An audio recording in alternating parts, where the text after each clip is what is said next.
Hello guys, magandang hapon. So mag-i-install na naman tayo ng mga duct. Lipat na naman tayo ng ibang area. So nag-prepare na sila ngayon para i-install yung mga nabuo na mga duct. So tingnan natin mga ginagawa nila ngayon. So ikutan natin. Samahan nyo ako mga. Tara! Let's go! Ayan o, ilipat na sila.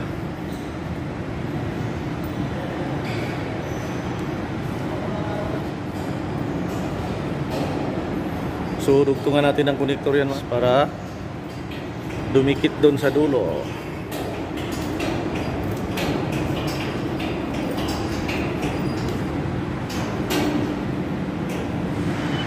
Kailangan kasi namin idikit ito, layo pa. So lagyan namin ng konektor doon para ma-extend yung duct natin papunta dito sa kabila. Dito extend natin dito. Ayan.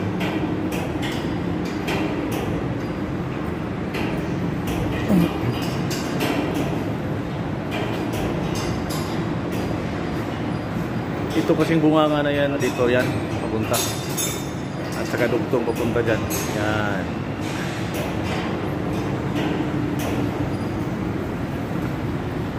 At saka ito, yan yung bunganga na yan guys, dito yan. Ayan, papunta yan dito, ganyan. Yan, papunta dyan sa blower natin. So tanggalin muna to. Yan, tanggalin yan para lagyan ng connector para maurong dito siya sa kabila. Ito, iurong dito. Kailangan natin iurong dito para magilid siya. Tingnan nyo guys, iba talaga pag may repair. Napaganda yung sasakyan niya. So paalam tayo guys. Higit lang tayo, wala tayong pera. So bye na guys, ingat. Love you, bye bye.